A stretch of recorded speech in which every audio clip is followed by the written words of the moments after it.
India के कोलकाता शहर में 9 अगस्त 2024 की सुबह एक ऐसी खबर सामने आती है जो पूरे देश को हिलाकर रख देती है।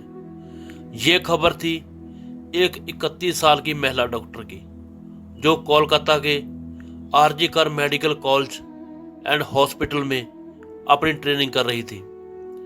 हॉस्पिटल जैसी सुरक्षित माने जाने वाली जगह पर इस महिला का मर्डर और रेप होना काफी चौंकाने वाला था। इसका खुलासा तब हुआ जब डॉक्टर की डेड बॉडी का पोस्टमार्टम किया गया। इस रिपोर्ट ने लोगों की रूह तक को हिला दिया, क्योंकि ये मामला सिर्फ मर्डर केस का नहीं था, इससे कहीं ज्यादा ये खौफनाक केस था। पोस्टमार्टम की रिपोर्ट में यह खुलासा हुआ कि उस डॉक्टर की हत्या गला घोटकर की गई थी, वो भी इतनी पावर से कि उनका थायराइड कार्टिलेज तक टूट गया था। इस हत्या से पहले डॉक्टर ने अपनी जान बचाने की कोशिश भी की थी।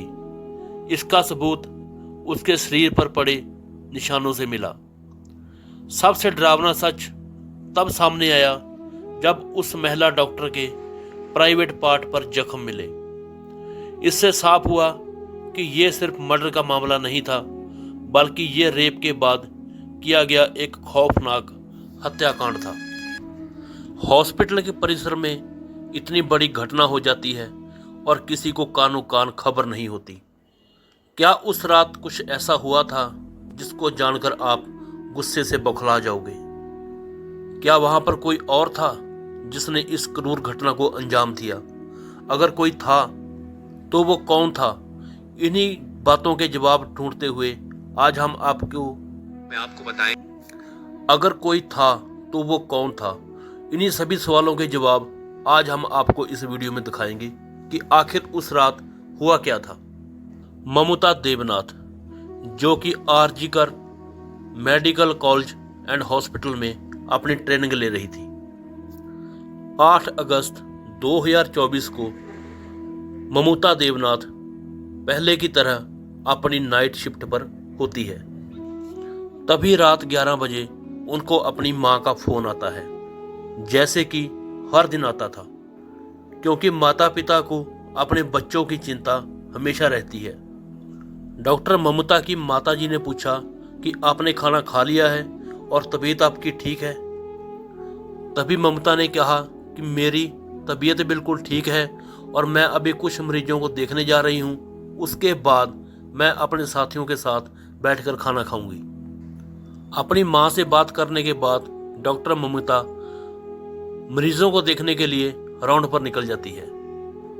सारे मरीजों को देखने में और अपना काम खत्म करने में डॉक्टर ममता को रात के 2 बज जाते हैं। फिर उसके बाद वो अपने साथियों के साथ जाकर बैठ जाती है और वहां पर ये सब बैठकर अपना खाना खाते हैं और थोड़ी बातें भी करते हैं। खाना खाते खाते और बातें करते करते रात के 3 बज जाते हैं और इस समय डॉक्टर ममता थोड़ी थकान महसूस कर रही होती है और वो अपनी थकान दूर करने के लिए हॉस्पिटल के 4th फ्लोर पर बने सेमिनार हॉल में जाकर अपनी थकान दूर करने लगती है, यानी कि वहाँ आराम करने लगती है, क्योंकि अक्सर वहाँ पर काम ना होने की वजह से बाकी सारे डॉक्टर भी जाकर आराम करते हैं। डॉक्टर ममता के रेस्ट करते करते सुबह के 7 बज जाते हैं। वो तब भी सेमिनार हॉल से बाहर नहीं आती, जो कि बहुत ज़्यादा अनयूजुअल था। वो कभी भी आधे घंटे से ज़्यादा का ब्रेक नहीं लेती थी। हॉस्पिटल का एक वर्कर, जो कि सुबह की शिफ्ट शुरू होने से पहले हॉस्पिटल के सभी रूम्स को चेक कर रहा होता है, और वो सभी रूम्स को चेक करके इस सेमिनार हॉल की तरफ आता है। जैसे ही वो सेमिनार हॉल के बाहर आकर उसका गेट खोलता है, तब उसकी आंखों के सामने होता है एक भयानक मंजर, जिसे देखकर वो बहुत जोर से चीख पड़ता है। इस वर्कर की चीख सुनकर आसपास के सभी लोग वहां पर इकट्ठा होना शुरू हो जाते हैं। और देखते हैं कि वहाँ पर हॉल के अंदर डॉक्टर ममिता की डेड बॉडी बिना कपड़ों के पड़ी हुई है और उसकी बॉडी पर कुछ ब्लड के निशान भी हैं। सभी वर्कर्स और डॉक्टर डर गए थे क्योंकि उन्होंने ऐसा सीन अपनी जिंदगी में पहली बार देखा था। फिर कुछ लोग उसको उठाकर स्ट्रेचर पर लेटाते हैं और उसको इमरजेंसी में ले जाते हैं ताकि डॉक्टर उसकी कुछ हेल्प कर सकें।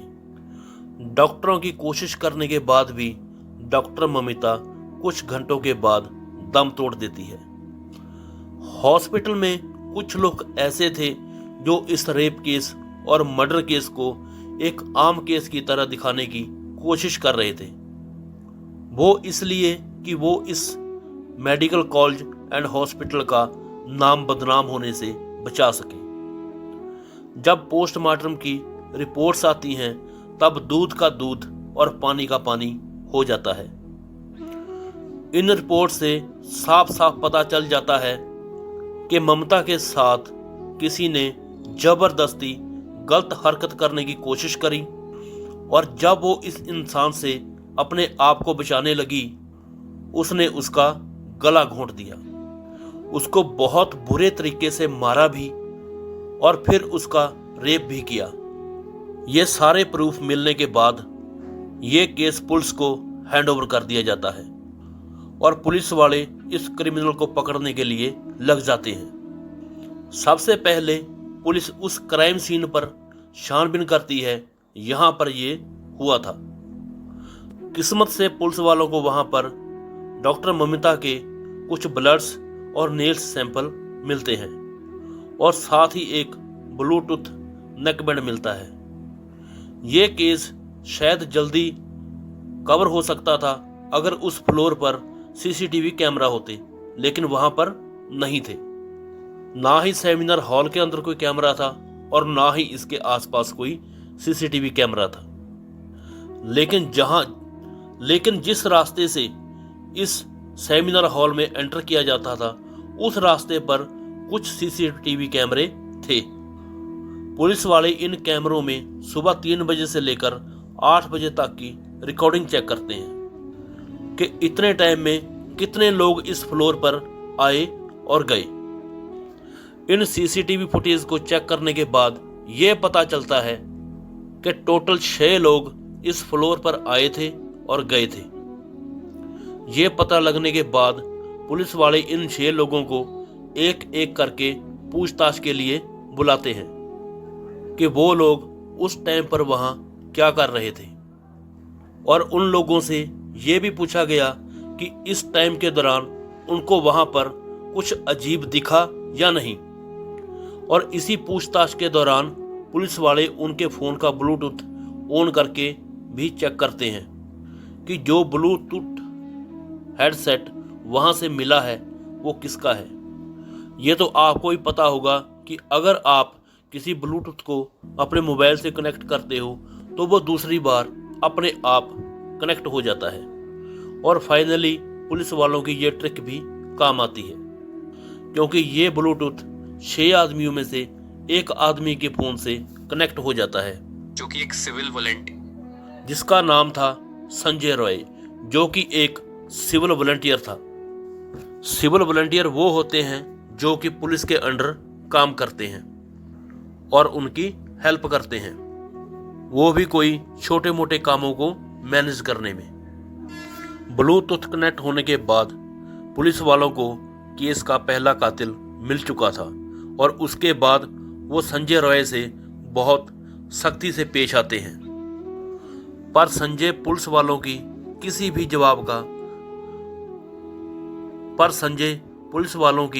किसी भी बात का जवाब नहीं दे रहा होता क्योंकि वो उस समय काफी ज्यादा नशे की हालत में था। इसी बीच पुलिस वाले संजय का फोन भी चेक करते हैं जिससे उनको उसके फोन में बहुत ज्यादा पोर्नोग्राफी कंटेंट मिलता है। इससे उनका शक वो है यकीन में बदल चुका था कि संजय ही ममता के मर्डर का मेन आदमी है।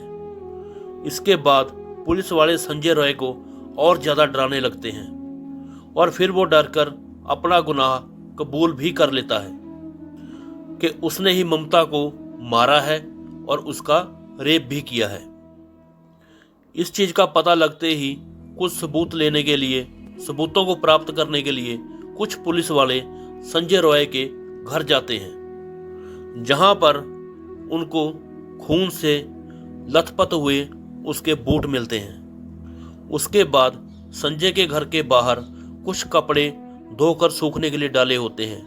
ये वो कपड़े थे जो सीसीटीवी कैमरे में देखे गए थे, जो कि संजय ने उस रात पहने हुए थे। और इसमें साफ साफ ये भी दिख रहा था कि संजय सबूत मिटाने की कोशिश कर रहा था। जिस समय संजय को पुलिस स्टेशन में लाया गया था, उस समय वो बहुत ज़्यादा नशे की हालत में था। बाद में जब पुलिस वाले संजय के छू से मिले ब्लड सैंपल को चेक करवाते हैं, तो वो ब्लड सैंपल भी ममता के ब्लड सैंपल से मैच कर जाता है और ये पुलिस वालों को बहुत ज़्यादा ठोस सबूत मिल जाता है। और बाद में पुलिस वालों को ये भी पता चलता है कि उस रात संजय रॉय बहुत ज़्यादा नशे की हालत में था और वो 11 बजे हॉस्पिटल में एंटर करता है। संजय अक्सर उस हॉस्पिटल में नाइट शिफ्ट किया करता था, इसलिए उसे यहाँ की काफ़ी अच्छी नॉलेज भी थी कि कहाँ पर कैमरा है और कहाँ पर नहीं। वो आराम से इस हॉस्पिटल के 4th फ्लोर पर जाकर बैठ जाता है, क्योंकि वो नहीं चाहता था कि कोई उसे ज़्यादा नशे की हालत में देखे, वरना वो अपनी जॉब से हाथ धो सकता था। 4th फ्लोर पर आते ही वो वहाँ पर आराम से सो जाता है। जब उसकी आंख खुलती है तब तक सुबह के 3 बज चुके थे। तभी उसकी नज़र ममता पर पड़ती है, जो कि सेमिनार हॉल में आराम करने के लिए जा रही थी। उसे सेमिनार हॉल में जाता देखकर संजय के इरादे बिगड़ने लगते हैं। वो पहले काफ़ी देर तक इस फ्लोर के चक्कर लगाने लगता है, वो ये कन्फर्म करने के लिए कि यहाँ पर कोई ज़्यादा आ जा तो नहीं रहा।